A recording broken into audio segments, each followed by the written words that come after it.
வணக்கம். திரும்பமாக சோபசை மரக்கட்டளை மூலமாக என்னுடைய வாழ்த்துக்களை நான் கொண்டு வருகிறேன்.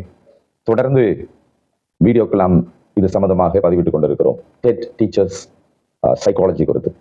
ஸோ ஏற்கனவே நம்ம பதிவிட்டதான 4 வீடியோக்கள், 4 யூனிட் சம்பந்தமான வீடியோக்கள் உங்களுக்கு யூஸ்ஃபுல்லாக இருக்குன்னு சொல்லி நம்புகிறேன்.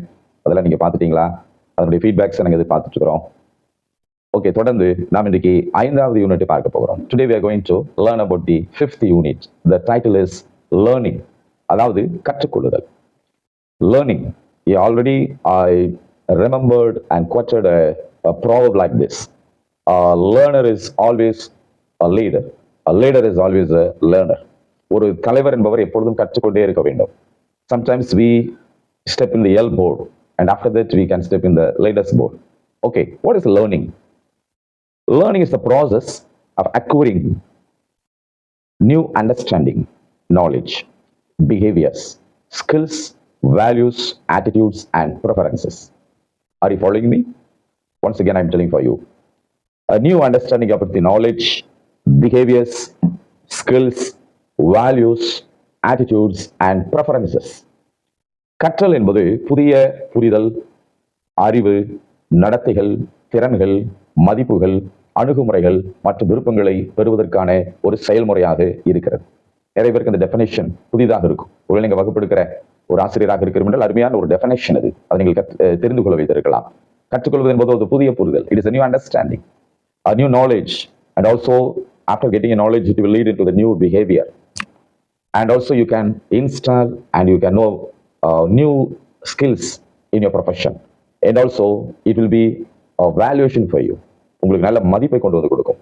அது மாத்திரமல்ல, and will give attitudes, approaches, and also the preferences in your professional. Okay, what are the nature of learning? Nature of learning. கற்றலுடைய தன்மைகள் என்ன என்பதை குறித்து இன்னைக்கு நாம பார்க்க போகிறோம். Learning is defined as any relatively permanent change in behavior that occurs as a result of practice and experience. இந்த கற்றுக்கொள்ளுகிற தன்மைகளே கிட்டத்தட்ட படிப்படியாக சில தன்மைகள் இருக்குது. Now we are going to learn the natures of learning step by step. முதலாவது, learning is a change in behavior, better or worse. கற்றுக்கொள்ளல் என்பது நடத்தில் ஏற்படும் ஒரு மாற்றமாகும். அந்த மாற்றம் ஒருவேளை நல்லதாகவும் இருக்கலாம் அல்லது கெட்டதாகவும் இருக்கலாம். Sometimes we are learning good things. It will give impact, good result for a good things. If you learn bad things, nowadays we can see many students in the school are learning bad things. There is no tuitions for bad things. நல்ல விஷயங்களை கற்றுக்கொள்கிறது தான் tuition இருக்கு. கெட்ட விஷயங்களை கற்றுக்கொள்வதற்கு எந்த tuition எடுக்கிறது இல்லை. அது அவங்களே செய்து கொள்கிறாங்க. So if you learn bad things, the result will be bad.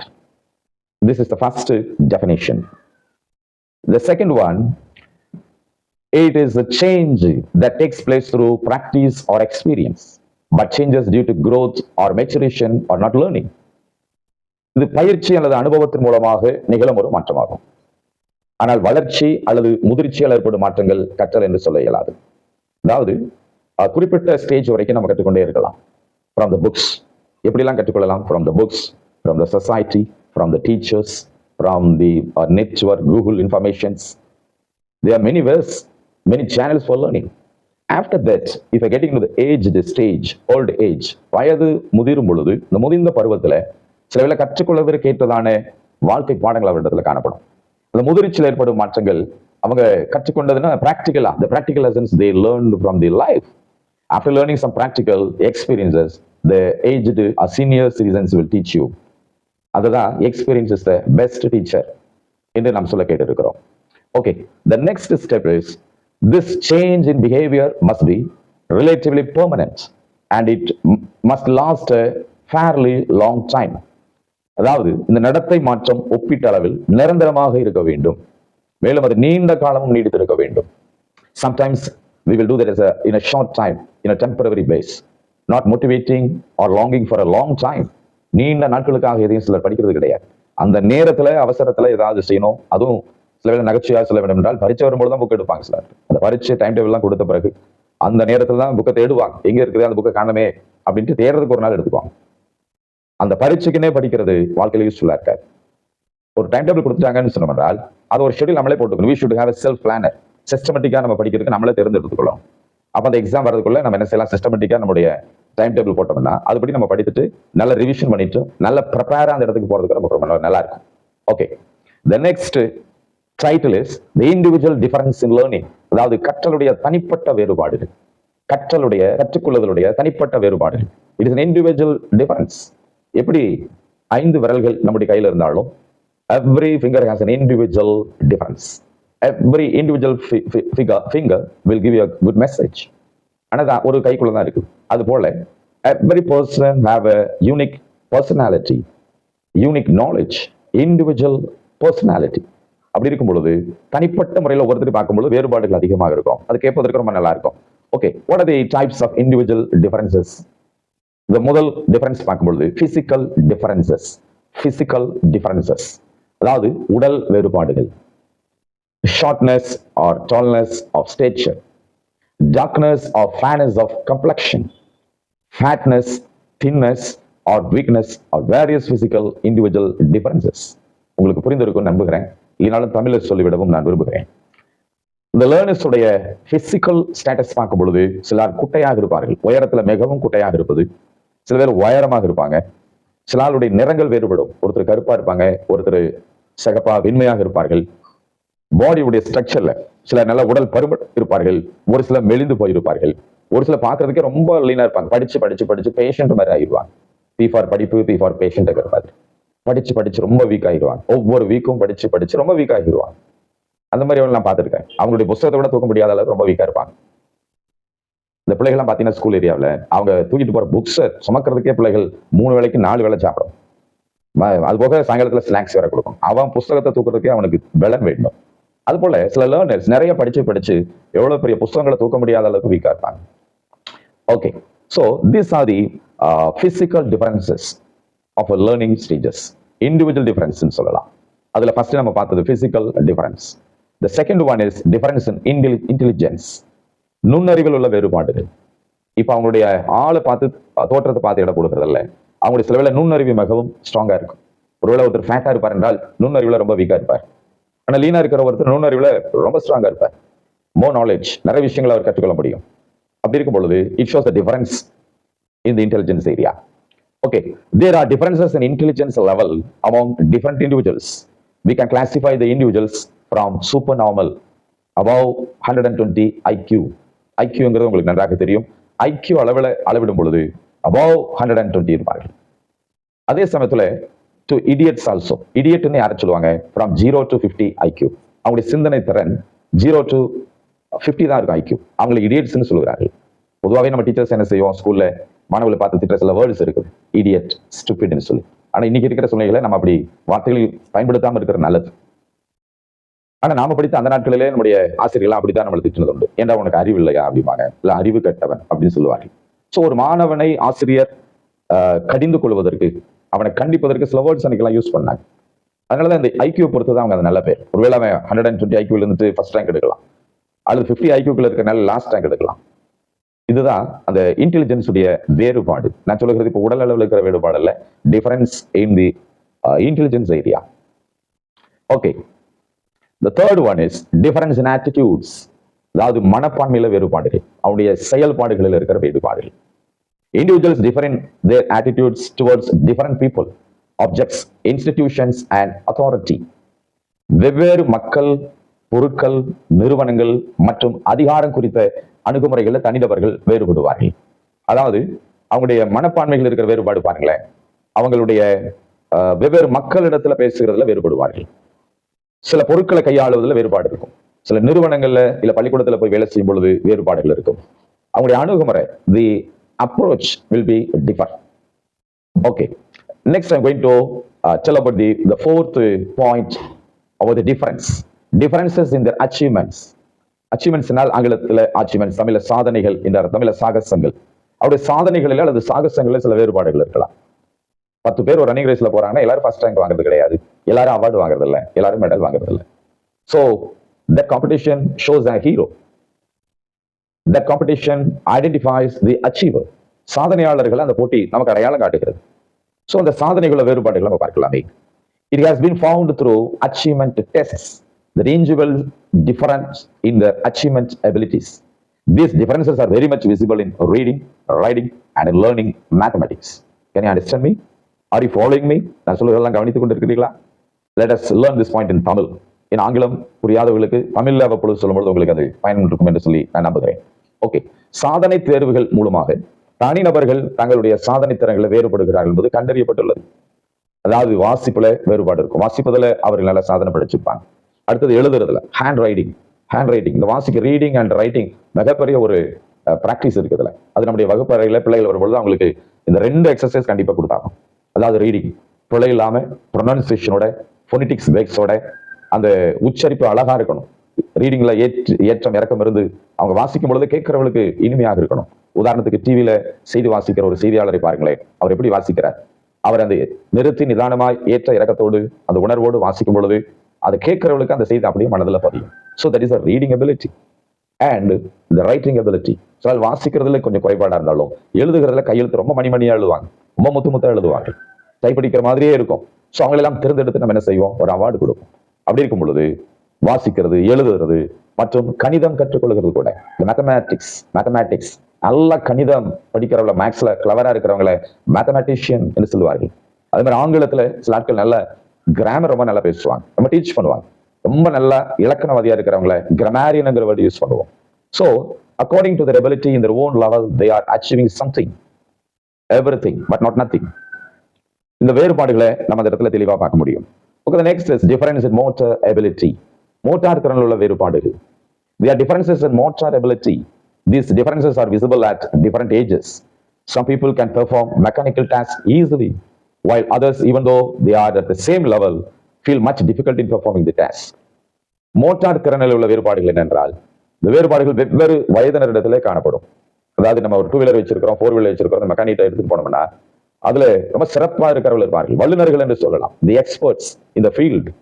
நான் எங்களுடைய இருசக்கர வாகனம் கொண்டை மெக்கானிக் விடும் பொழுது ஒரே ஏரியாவில தான் 2-3 மெக்கானிக்ஸ் இருப்பார்கள்.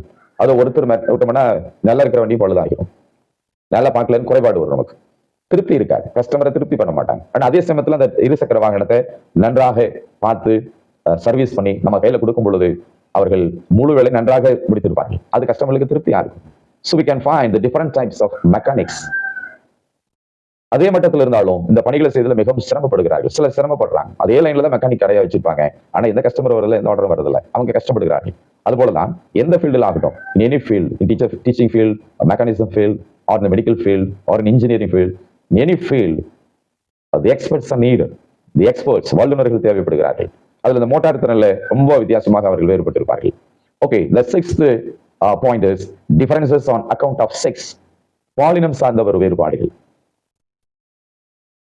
Nermer and Terman discovered the following differences between man and woman on the basis of some studies. சில ஆய்வுகள் அடிப்படையில் மேக்னமர் அண்ட் டெர்மன் என்ற இந்த இருவரும் ஆண்களுக்கும் பெண்களுக்கும் இடையிலான பின்வரும் வேறுபாடுகளை அவர்கள் கண்டுபிடித்தார்களாம். So they found the differences the account of sex. So far we think about the 6 points of the title, types of individual differences. Okay, so far we are learning a good thing, so pay your attention to follow our classes. The next title, the learning curve என்ற டைட்டிலுக்கு நம்ம பார்க்க போறோம். curve, C-U-R-V-E, curve. அது கூட ஆங்கிலத்தில் சிலர் தவறா சொல்லுவார்கள், கர்வ்னு சொல்லுவார்கள். நோ, ஆங்கிலத்தில் அது குறிப்பா ஆசிரியர்கள் இங்கிலீஷ் நல்லா பேசணும். இப்படி இல்லைன்னா அதுக்கு கூட நீங்க தனியாக spoken English classes, communication classes போனோம் என்றால் ஆங்கிலத்தை எப்படி உச்சரிக்கணும் அப்படின்னு நல்லா கிளாஸ் எடுத்து கொடுப்பார்கள். ஸோ இங்க கர்வ்னு சொல்லாம கர்வ், லேர்னிங் கர்வ், அதாவது கற்றலுடைய வளைவு. கர்வ்னாலே ஒரு வளைவு. Suppose you are going the bypass road R the road, you can see a curve. பெண்ட்னு சொல்வார்கள், ஒரு வளைவு, ஒரு curve. In the geometrical area we can use this word, the curves. Okay, in psychology, learning curve refers to the graphical representation of the course of learning of an individual or a group. It shows the relationship between the amount of time spent learning a task and the amount of knowledge or skill acquired. இந்த உளவியலிலே கற்றல் வளைவு என்பது ஒரு தனி நபர் அல்லது ஒரு குழுவின் கற்றல் போக்கின் வரைகளை பிரதிநிதித்துவத்தை குறிக்கிறது. இது ஒரு பணியை கற்றுக்கொள்வதற்கு செலவிடப்பட்ட நேரத்திற்கும் பெறப்பட்ட அறிவு அல்லது திறனுக்கும் இடையிலான உறவை காட்டுகிறது. For example, a teacher is teaching a subject in the class for 1 hour or 45 minutes. The teacher is investing his or her time. ஒரு விவசாயி வயல்ல போய் ஒரு விதையை தூவுறது மாதிரி ஒரு ஆசிரியர் நல்ல விதைகளை அந்த மாணவர்களுடைய உள்ளம் என்ற வயல்ல விதைக்கிறார். அப்போ அவர் போட்ட எல்லா விதையும் அந்த வயல்ல விழுந்துருச்சுன்னா ரொம்ப நல்ல விஷயம். ஒன்று கூட வேஸ்ட் ஆகாது. 100 விதைகள் தூணா 100 பயிர்கள் விளைக்கும் என்றால் அறுவடை ரொம்ப நல்லா இருக்கும். அதுபோல the teacher is investing his or her time. But what about the students area? The students also should listen everything from the teacher. So we have the both transactions from there, outgoing. From here, it is like incoming. வகுப்பறையில் நடக்கிற இந்த 2 விஷயங்கள்ல அதனுடைய பிரதிபலன் result எப்படி இருக்குங்கிறதா அதனுடைய முடிவு. So உழைப்புக்கு ஏற்றுதான் அந்த இடத்துல ஒரு பெரிய ரிசல்ட் இருக்கும் என்றால் ஆசிரியர்களுக்கும் பயனுள்ளதாக இருக்கும், அது கற்றுக்கொள்கிற மாணவர்களுக்கும் பயனுள்ளதாக இருக்கும். ஓகே, நெக்ஸ்ட் இன்ஃப்ளூயன்ஸை பத்தி பார்க்கலாம். லேர்னிங்கை பத்தி படிச்சுட்டு இருக்கிறோம் கற்றுக்கொள்கிறதுல. அதுல இன்ஃப்ளூயன்ஸ் பத்தி பார்க்கலாம். அதனுடைய தலைப்பு இப்படியாக சொல்லுகிறது, ஃபேக்டர்ஸ் இன்ஃப்ளூயன்ஸ் லேர்னிங். கற்றலை பாதிக்கும் காரணிகள், கற்றலை பாதிக்கக்கூடியதானே அந்த காரணங்கள் என்ன என்பதை குறித்து பார்க்கலாம். Especially, there are 3 key factors that affect the learning. First one is emotional factor. உணர்ச்சி பூர்வமான காரணிகள். Emotional factors. Okay, what is that called as emotional factors? Motivation, self-esteem, anxiety, stress significantly influence a student's ability to engage and retain information. அதாவது ஊக்கம், சுயமரியாதை மற்றும் பதட்டமான அழுத்தமான சூழ்நிலைகள் ஒரு மாணவருடைய தகவல்களை ஈடுபடுத்தவும் தக்க வைத்துக் கொள்ளவும் உள்ள திறனை கணிசமாக பாதிக்கிறது. ஒரு மாணவனை அதிகமா பாதிக்கிறது என்ன? அவனுக்குள்ள இருக்கிற இன்னர் கேரக்டர்ஸ் பார்க்கும் பொழுது சில பாதிப்புகள், அதாவது பதட்டமான ஒரு சூழ்நிலை, எப்பவும் பயந்த ஒரு சுபாவம், பதட்டமாகவே இருப்பான் என்றால் இது மன அழுத்தத்தை அவனுக்கு கொண்டு வரும். இந்த மன அழுத்தம் இந்த மாணவனுடைய முயற்சியை, அவனுடைய வளர்ச்சியை அது தடுக்க செய்யும். So it is the first one is called as emotional factors. The second one is prior knowledge. Prior knowledge என்றால் ஒரு முன் அறிவு. நுண்ணறிவல்ல, முன் அறிவு. A student's existing knowledge base can facilitate and acquisition and retention of new information, impacting their attention and problem solving abilities. ஒரு மாணவனுடைய தற்போதைய அறிவு தளம் புதிய தகவலை பெறுவதற்கும் அதை தக்க வைத்துக் கொள்வதற்கும் உதவ வேண்டும். இது அவர்களுடைய கவனத்தையும் சிக்கல் தீர்க்கும் திறன்களையும் பாதிக்கிறதாக இருக்கும். So this is the points we are learning in the second topic, prior knowledge. Okay, the third one, மூன்றாவது காரணி என்னவென்று பார்த்தால் physiological factors. Physiological, not psychological. Psychological is the study of mind and the attitudes. But this is physiological, means the outer part, உடல் சம்பந்தமான காரணிகள். These include aspects like nutrition and overall health, which can adversely affect cognitive functions and learning capabilities. அதாவது அந்த லேர்னரா இருக்கிறவருக்கு ஊட்டச்சத்து மற்றும் ஒட்டுமொத்த ஆரோக்கியம் போன்ற அம்சங்கள் இதுல அடங்குகிறதாக இருக்கு. சுவர் இருந்ததால் தான் சித்திரம் வரைய முடியும் என்று சொல்வார்கள். அதுபோல படிக்கிற ஒரு கற்றுக்கொள்கிற ஒரு லேர்னருக்கு உடல்நிலை நன்றாக இருக்க வேண்டும். அதுதான் இந்த இடத்துல சொல்லப்படுகிறது. இது அறிவாற்றல் செயல்பாடுகள் மற்றும் கற்றல் திறன்களை மோசமாக பாதிக்கும். அதாவது வெளியே அவர் பிசிக்கலா ரொம்ப வீக்கா இருப்பார் என்றால் உள்ள இருக்கிறதான அவருடைய இன்டென்ஷன், படிக்கணுங்கிற அந்த ஆசை, ஒரு பெரிய எக்ஸாம்ஸ் எல்லாம் எழுதணுங்கிற அவருடைய அந்த கோல், அந்த விஷன் அதை பாதிக்கக்கூடியதாக இருக்கும். So the learner should take attention about his care, about his physical health. உடல்நலத்தை குறித்து ஒரு கற்றுக்கொள்கிற ஒரு நபர் மிகவும் கரிசனை உள்ளவராய் அக்கறையுடன் தன்னைத்தானே அவர் கவனித்துக் கொள்ள வேண்டும். Okay, the next we are going to learn about the theories of the learning. Theories of the learning, கற்றுக்கொள்கிறதுடைய கோட்பாடுகள் என்ன என்பதை குறித்து நான் பார்க்க போகிறோம். Learning theory attempts to describe how students receive, process and retain knowledge during learning. Cognitive, emotional and environmental influences as well as prior experience. For your understanding, I like to share in Tamil also. கற்றுக்கொள்கிற கோட்பாடுகளை பார்க்கும் பொழுது மாணவர்கள் கற்றுக்கொள்ளும் பொழுது அறிவை பெருக்க வேண்டும், அறிவை பெற்றுக்கொள்ள வேண்டும், அறிவை பெருக்கிக் கொள்ள வேண்டும். அது மாத்திரமல்ல, அவள் கற்றுக்கொண்டதை செயலாக்கத்தில் கொண்டு வர வேண்டும். செயலாக்கத்தில் கொண்டு வர மாத்திரமல்ல, எப்ப கற்றுக்கொண்டாலும் அதை அவர்கள் தக்க வைத்துக் கொள்ளவா இருக்க வேண்டும், தொலைத்து விடக்கூடாது. For example, some students will do like this. Before examination, they will get a question paper and they will protect the paper very safely. After finishing the exam, just they will throw the exam paper. That's right. அதுபோல temporary யூஸ்க்காக வைத்திருக்கக்கூடாது. கற்றுக்கொள்ளுகளை forever, for lifelong, பெர்மனண்டா அதை தக்க வைத்துக் கொள்வதாக இருக்க வேண்டும். அறிவாற்றல், உணர்ச்சி மற்றும் சுற்றுச்சூழல் தாக்கங்கள், அத்துடன் முன் அனுபவம், இது போன்றவற்றை அவர்கள் தக்க வைத்துக் கொள்ள வேண்டும். அதாவது அறிவாற்றல், படிக்க படிக்க நல்ல அறிவு வளரும். அடுத்தது அந்த அறிவு வளர்ந்த பிறகு உணர்ச்சி புறமாய் போய் செய்யணும். அது மாத்திரமல்ல, சுற்றுச்சூழலுடைய தாக்கங்கள், இவைகள் எல்லாம் அனுபவம் புலமாய் வருகிறத அவர்கள் கடைசி வரைக்கும் அவர்கள் தக்க வைத்துக் கொள்ள வேண்டும் என்பதை நான் சொல்லிக்கொள்ள விரும்புகிறேன். ஓகே, அன்பான டெட் சைக்காலஜிக்கல் எக்ஸாம் ரைட்டர்ஸ், தொடர்ந்து நாம் பார்த்து கொண்டிருப்பது த கிளாசிக்கல் ஆபரண்ட், அதாவது தரமான ஒரு செயல்முறை என்ற தலைப்பில். இதை ஒரு சைக்காலஜிஸ்ட் ஐவன் டிராவலர்ங்கிறவர் அழகாக விளக்கி இருக்கிறார். Ivan Pavlov's classical conditioning involves learning involuntary responses through stimulus association, like a dog salivating at a bull sound. The B.F. Skinner's operant conditioning focuses on voluntary behaviors shaped by the consequences, such as rewards increasing desired actions. Can you understand me? Let I say in Tamil also. Ivan Pavlov என்ற classical கண்டிஷனிங்ல அவர் சொன்ன விஷயம், ஒரு நாய் மணி அடிக்கும் பொழுது அது ஏதோ ஒன்று கிடைக்குதுன்னு சொல்லி ஆர்வத்தோடு ஒரு எச்சில் ஊறி வெளியே வருவது போல ஒரு தூண்டுதல், ஒரு இன்ஸ்பிரேஷன் தொடர்பு மூலமாக தனிச்சையான பதில்களை கற்றுக்கொள்வதுதான் இது உள்ளடக்கியுள்ளது.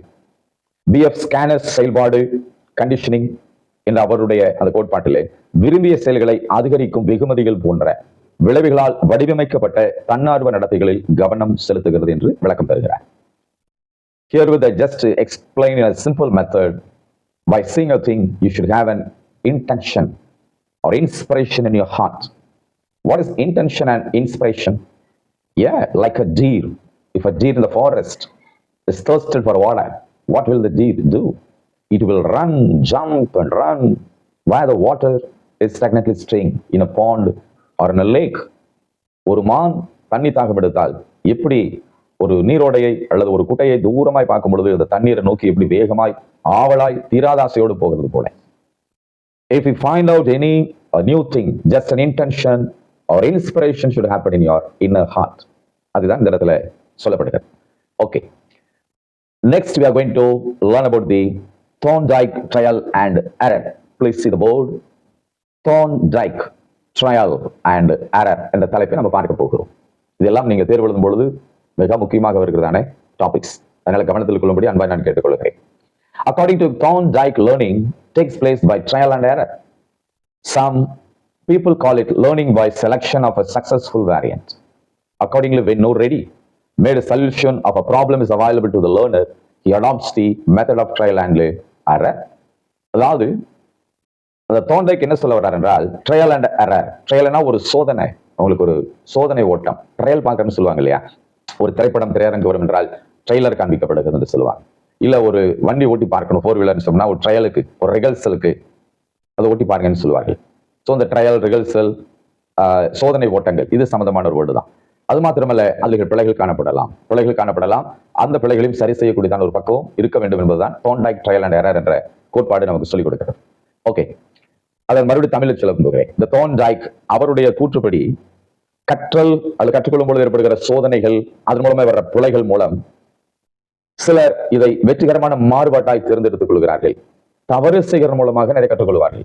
அதான் விஷயம். By mistakes they learn many things. Many of us we are thinking we should not do mistakes, but unfortunately mistakes happen. What shall we do? So we should not quit that program, quit that process, but we need a continuous process to receive, to achieve that. தொடர்ந்து போய் அதில் நம்ம ஏதாவது சாதிக்கணுங்கிறதுக்கு அந்த இடத்துல நம்ம விட்டு விடாம தொடர்ந்து போகிறது நமக்கு நல்லது.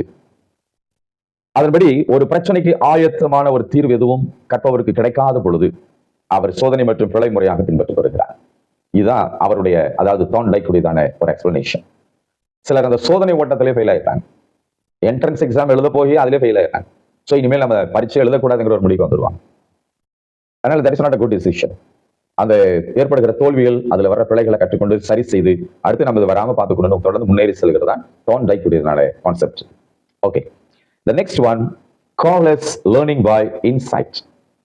அடுத்தது தான்டைக் மாதிரி கோஹ்லர் என்கிறவர் தன்னுடைய சில நுண்ணறிவு சம்பந்தமான குறிப்புகளை கொடுக்கிற நம்ம கவனிக்கலாம். நுண்ணறிவால் கற்றுக்கொள்கிறது.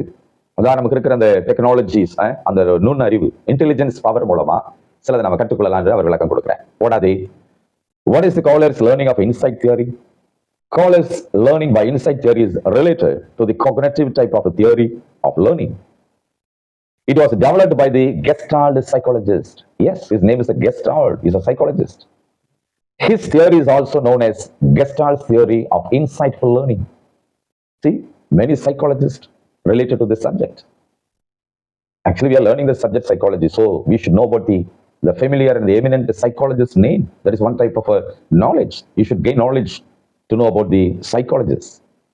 Okay, இந்த கோஹ்லருடைய நுண்ணறிவு மூலமாக கற்றுக்கொள்ள கோட்பாடுகள் என்ன என்று விளக்குகிறார். நுண்ணறிவு மூலமாக எப்படி நாம் கற்றுக்கொள்ளணும்?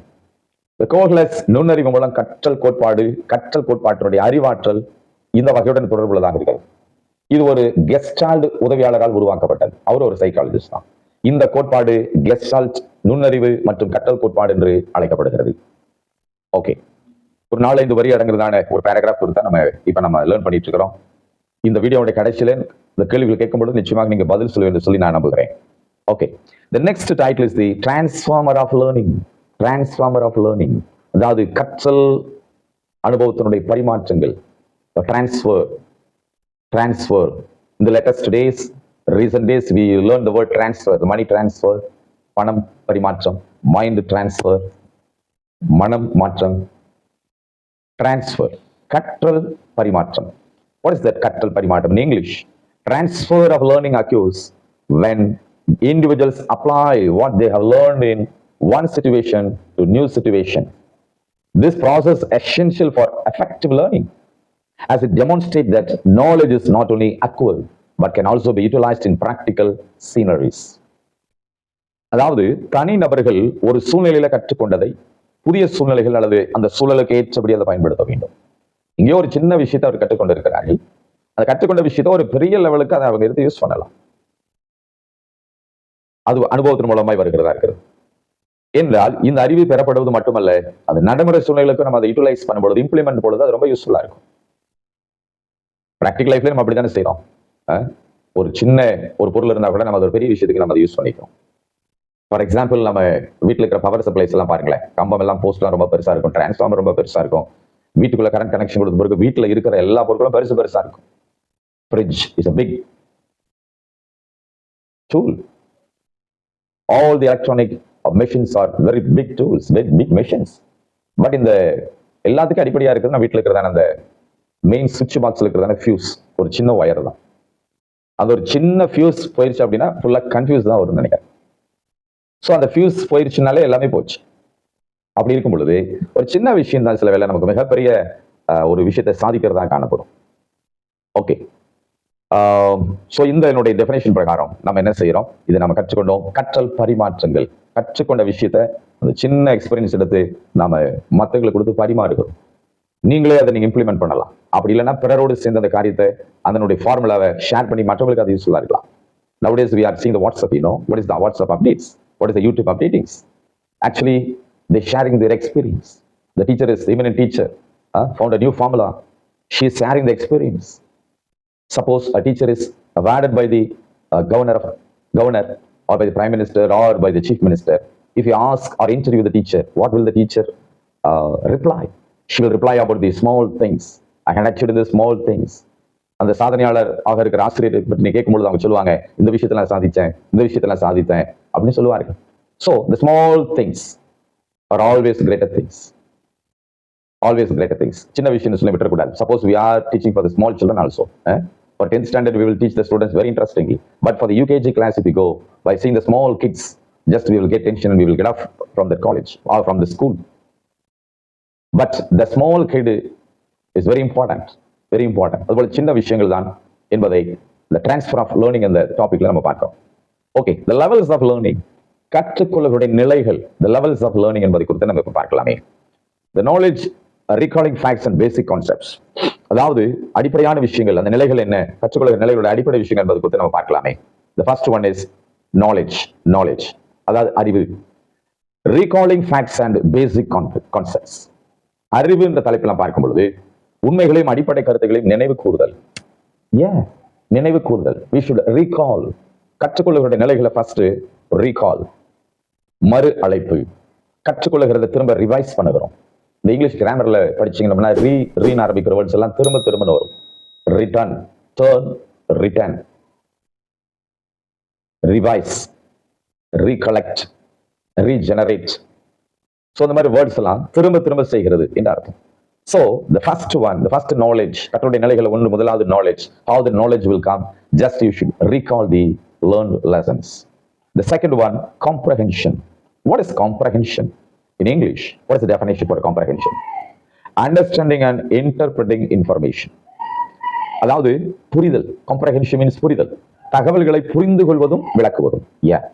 ஆசிரியர் ஒருத்தர் நமக்கு டீச் பண்ணும் பொழுது நம்ம அதை ஃபுல்லா இன்புட் ஆகணும், நம்ம அதை புரிஞ்சுக்கணும். ஃபர்ஸ்ட் புரிஞ்சதுக்கு அப்புறம் பிறருக்கு நம்ம கற்றுக்கொள்ளும். This a good formula. எங்களுடைய நிறுவனத்துக்கு கற்றுக்கொள்ள வேண்டும் என்று சில வருவார்கள். ஃபார் எக்ஸாம்பிள், கம்யூனிகேஷன் இங்கிலீஷ் கற்றுக்கொள்ள சில வேலை வருவார்கள், சின்ன பிள்ளைகள் வருவார்கள், பள்ளி ஆசிரியர்கள் வருவார்கள், கல்லூரியுடைய பேராசிரியர்கள் வருவார்கள். from 6 to 60, 6 to 60 வரை என்று சொல்லலாம். from 6 years to 60 years they will come to our organization to learn the English, how to speak. அப்ப நான் உங்களுக்கு சொல்லிக் கொடுக்கிற பாடம், இங்க கற்றுக்கொள்ளுகிறத நீங்க நாளைக்கு போய் இன்னொரு ஆளுக்கு நீங்க சொல்லிக் கொடுக்கணும். சொல்லிக் கொடுப்பு என்றால் உங்களுடைய மனநிலைகள் அது அப்படியே இருக்கும் அந்த சிலபஸ். அப்புறம் நீங்க ஒரு நாள் அதை மறக்கவே முடியாது. அதே போல உதாரணத்துக்கு சமையல் எப்படி கற்றுக்கணும், சமைக்க நம்ம கத்துக்கணும் என்றால் இன்னொருத்துக்கு நம்ம கற்றுக் கொடுக்கும் பொழுது அது நமக்கு அப்படியே நம்மளோட உள்ளத்துல பதிஞ்சு. According to the formula, teacher profession is a very good profession. You are learning in your inner room, in your study room, and you are implementing it for the public, the classroom. அப்ப புரிந்து கொள்ள வேண்டும். Okay, the third level, மூன்றாவது நிலை நாம் பார்க்கும் பொழுது application. Using knowledge in new situations. அறிவை புதிய சூழ்நிலைகளை அதை பயன்படுத்த வேண்டும். அப்ளிகேஷன், பயன்பாடு. அப்ளிகேஷனா ரெண்டு வேர்ட்ஸ், ரெண்டு அர்த்தங்கள் இருக்கு. ஒன்று விண்ணப்பம், அதை அப்ளிகேஷன் சொல்லுவோம். அடுத்தது பயன்படுத்தணும், அப்ளிகபிள் சிச்சுவேஷன், பயன்படுத்தக்கூடியதான சூழ்நிலைகள். நீங்க என்ன கற்றுக்கொண்டீர்களோ அதை போய் புதிய சூழ்நிலைகளுக்கு நீங்க பயன்படுத்தணும். Let you learn the new thing and you implement for the new situation so that you will get new results. The next level is analyze. அதாவது பகுப்பாய்வு செய்ய வேண்டும். What is analysis? Breaking down information into parts and examining relationships. Once again, I'm going to read or tell.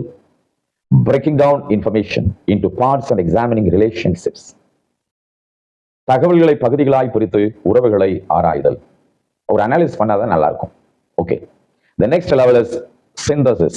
அதாவது தொகுப்பு வேண்டும். சிலதெல்லாம் தொகுத்து பார்க்க வேண்டும். Combining elements to form new ideas or solutions. புதிய யோசனைகள் அல்லது தீர்வுகளை உருவாக்க கூறுகளை இணைத்து பார்க்க வேண்டும், தொகுத்து பார்க்க வேண்டும். So these are the levels of learning. Okay, at last we are going to think about the remembering and forgetting. நினைவில் வைப்பதும் மறப்பதும் என்ற தலைப்பை பார்க்க போகிறோம். இந்த கற்றுக்கொள்ளுகிற பெரிய விஷயம் என்னன்னா, இன்னைக்கு படிச்சு போவாங்க, நாளைக்கு மறந்துடுவாங்க. ஞாபக மறதி ரொம்ப ஜாஸ்தி.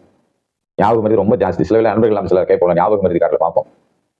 நம்ம நண்பர்களாவே இருப்பாங்க. நேற்று தான் பேசிட்டு போயிருப்பாரு, அடுத்த நாளைக்கு பார்க்கும்போது உங்களை நான் எங்கேயோ பார்த்துருக்கிறேனே அப்படின்னு கேட்பாங்க.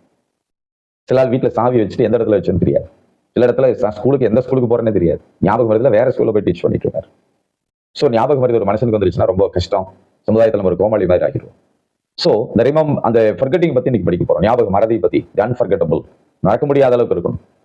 ஸோ அதை பத்தி நம்ம இன்னைக்கு என்ன செய்யறோம் பார்க்க போறோம். இந்த தலைப்பினுடைய பெயர் ரிமெம்பரிங் அண்ட் ஃபர்கெட்டிங். நினைவில் வைப்பதும் மறப்பதும். இது குறித்து நம்ம பார்க்கலாமே. த ப்ராசஸ் ஆஃப் மெமரி, அதாவது நினைவக அந்த செயல்முறை எப்படி இருக்கும். The process of memory. First, the encoding. This is the first step in forming a memory, where information is transformed into a format that can be stored in the brain. Attention plays a crucial role in this process. Without focus, memories may not form effectively. And the last story திரும்ப சொல்லுகிறேன். Without the focus or concentration, memories may not form effectively. கற்றுக்கொண்ட பெற்றுக்கொண்ட விஷயங்களை நல்லா ஒரு focus ஆகி highlight ஆகி நமக்குள்ள ஸ்டே ஆகலைன்னா அது பலன் கொடுக்காது. ஞாபக மறதி இருக்கும் பொழுது பலன் இல்லாமல் போகும். நிறைய ஞாபக மறதி ஆசிரியர்கள் இல்லது பணியாளர்கள் உயர்வுகள் வாழ்க்கையில் ப்ரமோஷன் இல்லாமல் ரொம்ப அவதிப்படுறாங்க. The encoding is very important. What is encoding? அந்த ஒரு குறியாக என்கோட், ஒரு குறிப்பிட்ட அந்த விஷயத்துல ஒரு குறியாக்கம் என்று சொல்லலாம். அதாவது நினைவகத்தை உருவாக்க வேண்டும். அந்த மெமரி அவங்க உருவாக்கிக்கணும். லாஸ் ஆஃப் மெமரி என்று சொல்வார்கள். ஞாபக சக்தி இழந்து விடுகிறார்கள். ஞாபக சக்தி இழந்துடுறாங்க. Loss of memory. இன்னைக்கு நம்ம யூஸ் பண்ற செல்போன்ல பார்த்தா கூட மெமரி கார்டு இருக்கு. Memory card, the memory card is playing role by memorizing everything. 1000 cellphone நம்பர்களை கொடுத்தாலும் அது மெமரிக்கு வச்சுக்குது. அது பேர் தான் மெமரி கார்டு. இன்னைக்கு நிறைய பேருக்கு சிலருக்கு ரொம்ப பிரச்சனை. அவங்களுடைய மெமரி கார்டை தொலைச்சிட்டாங்க. மெமரி கார்டு எங்க இருக்குன்னே தெரியல. So it is a sad thing. A learner should increase his memory power. Okay, ரெண்டாவது பார்க்கிறோம் ஸ்டோரேஜ். முதல்ல நம்ம பார்த்தது என்கோடிங், ரெண்டாவது பார்க்கிறோம் ஸ்டோரேஜ்.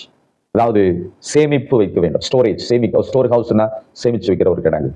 ஸ்டோர் அப்படின்றால் எல்லாத்தையும் சேமிச்சு வச்சிருப்பாங்க. Likewise, we need a storage of memories. Memories are stored in either short term or long term. அதாவது நமக்குள்ள போனதான சில விஷயங்கள் சில வேளை குறைஞ்ச நாள் இருக்கும், சில வேளை நீடிச்ச நாட்களா இருக்கும். சில விஷயங்கள் ஒரே நாள் 2 நாள் மறந்துடுவாங்க. சில நாட்களுக்கு இது ஒரு பிரச்சனையா இருக்கும். நேற்று நடந்து மறந்துடுவாங்க, இன்னைக்கு காலையில் நடந்தது மதியானம் மறந்துடுவாங்க. ஆனா அவங்களுடைய லைஃப்ல 25 வருஷங்களுக்கு முன்பாக நடந்ததை அப்படியே ஞாபகம் வச்சிருப்பாங்க. Very sharply they will repeat that. 25 வருஷங்களுக்கு முன்பாக நடந்தது, 50 வருடங்களுக்கு முன்பாக நடந்ததை அப்படியே ஒரு கேமரால ஷூட் பண்ண மாதிரி அப்படியே எடுத்து சொல்லுவாங்க. So according to the power of the storage. Okay, சேமிப்பு. அவங்களுக்குள்ள அந்த மெமரிஸை நல்லா சேமிச்சு வைக்கணும். நினைவுகள் குறுகிய கால அல்லது நீண்ட கால நினைவுகள் சேமிக்கப்படும். குறுகிய கால நினைவகம் வரையறுக்கப்பட்ட திறனை கொண்டுள்ளது. பொதுவாக ஒரே நேரத்தில் 7 பொருட்களை வைத்திருக்கும். அதே நேரத்தில் நீண்ட கால நினைவகம் நீண்ட காலத்துக்கு அதிக அளவிலான தகவலை சேமிக்க முடியும். So the short time, the long time process. இந்த விளக்கம் உங்களுக்கு புரிந்திருக்குன்னு சொல்லி நம்புகிறேன். The next is retrieval. That means மீட்டெடுக்கிறது. Retrieval or redemption, restoring, இந்த வேர்ட் எல்லாம் திரும்ப மீட்டெடுக்கிறது. This involves accessing stored memories when needed. Retrieval can be influenced by various cues such as context or emotional states which help trigger the memory. மீட்டெடுப்பு அதாவது தேவைப்படும் பொழுது சேமிக்கப்பட்ட அந்த நினைவுகளை அணுகுவது அதில் அடங்கும். மீட்டெடுப்பு சூழல் அல்லது உணர்ச்சி நிலைகள் போன்ற பல்வேறு குறிப்புகளால் பாதிக்கப்படலாம். அவை நினைவகத்தை தூண்ட உதவுகிறது. சில வேளை நமக்குள்ள போன ஸ்டோரேஜ் சில கோபப்படுறதுனால டென்ஷன் ஆகிறதுனால அந்த அதெல்லாம் அழிஞ்சு போயிடும், அவங்களுடைய நினைவெல்லாம் போயிடும். அதனால மறுபடியும் அதை நம்ம மீட்டெடுக்க வேண்டும். For example, we are taking videos in a marriage function. For every occasion we are taking video. Why videos are taken? Because of the memories. After 20 years or 25 years, if you see the video, you can recollect the events. நிகழ்ச்சிகளை திரும்ப அதை recollect பண்றதுக்கு நமக்கு உதவியாக இருக்கும். Okay, that is called the retrieval process. Okay, the 3 types of forgetting. கடைசியா நம்ம பார்க்க போறது 3 types of forgetting. 3 வகையான மறதிகள். நிறைய பேருக்கு மறதி இருக்கு. இப்ப நான் பேசும்பொழுது கேட்கும் பொழுது இதை நீங்க கேட்ட பிறகு மறந்துடக்கூடாது. அதுதான் என்னுடைய அன்பான வேண்டுகோள். Okay, the first one is normal forgetting. அதான் சாதாரண ஒரு மறதி தான். இதுல கவனம் செலுத்தாதால் சாவிகள் போன்ற பொருட்களை எங்க வச்சுன்னு தெரியாது அவங்களுக்கு. It is a normal forgetting. சாதாரண ஒரு மறதி தான். இந்த வகையை சேர்ந்த மக்கள் நிறைய பேர் இருக்கிறார்கள். வீட்டை போட்டிட்டு சாவி எங்க வச்சுங்கிறது பெரும் பிரச்சனை. சாவி தேடுறதுக்கு ஒரு நாள் ஆகிடும். அதாவது கிடைச்சிருது. சில நாட்களுக்கு சாவி எங்க வச்சுன்னே தெரியாம மறுபடியும் பூட்டை உடைச்சு வேற பூட்டு போட்டுருக்காங்க. பரவாயில்ல, மறுபடியும் அந்த பூட்டை உடைக்காம பார்த்துக்கணும். சில வாகனத்தை எங்க வச்சுன்னு தெரியாம போய் தேடுவாங்க. இந்த பைக் ஸ்டாண்ட்ல வச்சுட்டு கடைசியில் அங்க போய் தேடிட்டு இருப்பாங்க. சோ இதெல்லாம் சாதாரணமான மறதிகள் தான். இதை விட ரொம்ப நகைச்சுவை என்றால், கல்யாண மாப்பிள்ளைக்கு அன்னைக்கு அவர் கல்யாணம் பண்ணே மறந்துட்டார். அதனால அவர் வேற கல்யாணத்துக்கு ஃபங்க்ஷன் போயிட்டார். சோ இதெல்லாம் மறதிகள்னால வர்றதான பாதிப்புகள். The second one is memory lapses. அதாவது நினைவாற்றலுடைய குறைபாடுகள், நினைவு குறைபாடுகள். The memory lapses. கவனச்சிதறல்கள் அல்லது கவனம் செலுத்த இயலாது போகிற ஒரு காரணம். ஒரு நபரின் பெயரையோ அல்லது திரைப்பட தலைப்பையோ கூட அது மறந்து விடுகிற ஒரு சூழ்நிலை. பேரை மறக்கிறது, முதல்ல பொருளை மறக்கிறது பார்த்தோம். இப்ப பேர்களை சில வேளை நமக்கு அந்த ப்ராப்ளம் சில வேளை இருக்கும். ரோட்ல யாராவது சந்திச்சிருப்போம், அவருடைய பேரை கேட்போம், ஊரை கேட்போம், வீட்டுக்கு வந்த பிறகு அதை நம்ம மறந்துடுவோம். அந்த காலத்துல அங்கெல்லாம் சில வேளை இந்த உள்ளங்கையில எழுதிக்குவாங்க. அப்படின்னா ஒரு விசிட்டிங் கார்டு கொடுப்பாங்க. என்ன மறந்துடாதீங்க தயவு செய்து விசிட்டிங் கார்டு கொடுப்பாங்க. இதை விட நகைச்சுவை என்னவென்றால் ஃபோன் நம்பர் சில வேலை கொடுப்பாங்க. நம்ம ஒரு நாளைக்கு 5 பேரை ரோட்ல பாக்குறோம். 5 பேர்கிட்ட ஃபோன் நம்பர் வாங்கிட்டு நேம் சேவ் பண்ண முடியல. ஜஸ்ட் நம்ம ஒரு கால் பண்ணிட்டு அவங்களுக்கு ஒரு மிஸ்ட் கால் விட்டுட்டு நம்ம பேர் சேவ் பண்ண வந்துட்டோம். அன்னைக்கு நைட் அதை பார்க்க மறந்துடுறோம். மறுபடியும் அடுத்த நாள் பார்க்கும்போது 5 புது நம்பர்கள் இருக்கு. இது யாருக்கிட்ட எந்த நம்பர் வாங்கன்னு தெரியல. முடிஞ்சா திரும்ப அவர் கழிச்சு என்னன்னு சொல்லி அப்படியே இன்டெரக்டா பேசி சில விஷயங்களை தெரிஞ்சுக்குவோம். அப்படி இல்லைன்னா அதுவும் செய்ய மாட்டோம். So it is called memory lapses. Okay, மூன்றாவதாக involuntary forgetting. அதாவது தன்னிச்சையாக involuntary forgetting, தானாக மறந்து போயிடும். இந்த வகை ஒரு காலத்துல தெரிந்த தகவல்களை மறந்து விடுவதை உள்ளடக்கியது. தகவல்களை மறந்துடுவாங்க. இது மன அழுத்தம் அல்லது அறிவாற்றல் அதிக சுமை போன்ற பல்வேறு காரணிகளால் நிகழப்படலாம். அதாவது ஏன் மறக்கிறாங்க அப்படின்னோம்னா டென்ஷன் ஆகிறதுனால, கவலை, டென்ஷன், தேவையில்லாத பிரச்சனைகள் உள்ள வர்றதுனால தேவையானது வெளியே போயிருக்கு. That is the important reason. The needed things, informations went out because the unneeded things, the waste things, the useless things installed in your mind. So the only way, take away all the useless things, the unneeded things, and install the new things in your memory. தேவையில்லாததை வெளியேற்றிட்டு தேவையானதை உள்ள வைக்கும் பொழுது நிச்சயமாக அந்த மெமரியில நமக்கு இருக்கும். Okay, I am concluding this video. Before that, just I'm going to ask the questions about in this learning. Yeah, so far we learned about these things. I believe that all the notes, all the lessons, all the information is installed in your mind without forgetting. Okay, in this fifth unit, I'm going to ask some questions. What is the learning? What is learning? கற்றல் என்றால் என்ன என்பதை நீங்கள் சொல்லலாம். The next one, nature of learning. Nature of learning. கற்றலுடைய தன்மைகள் என்ன என்பதை குறித்து நீங்கள் சொல்லலாம். Okay, the third one, the learning curve. கற்றலுடைய வளைவு என்ன என்பதை குறித்து நான் கேட்டிருந்தேன், நீங்க சொல்லலாம். The factors influencing learning. கற்றலை பாதிக்கும் காரணிகள் என்ன என்பதை குறித்து நீங்கள் சொல்லலாம். At last, just we are going to ask about the important thing. ஞாபக மறதிகளை குறித்து நீங்கள் என்ன செய்யலாம் சொல்லலாம். ரிமெம்பரிங் அண்ட் ஃபர்கெட்டிங், அருமையான ஒரு டாபிக், லைஃப்ல யூஸ் ஆகிற ஒரு டாபிக் இதுதான். ஸோ இதெல்லாம் நீங்கள் பதில் சொல்லலாம். பார்த்து கொண்டிருக்கிற யூடியூப் சேனலுக்கு நீங்கள் சப்ஸ்கிரைப் பண்ணுங்க, லைக் பண்ணுங்க, உங்களுடைய கமெண்ட்ஸ் நீங்கள் ஷேர் பண்ணிக்கலாம். So far we learned about many things. If you are a new person for this channel, just subscribe this YouTube channel for the important informations. Okay, thank you.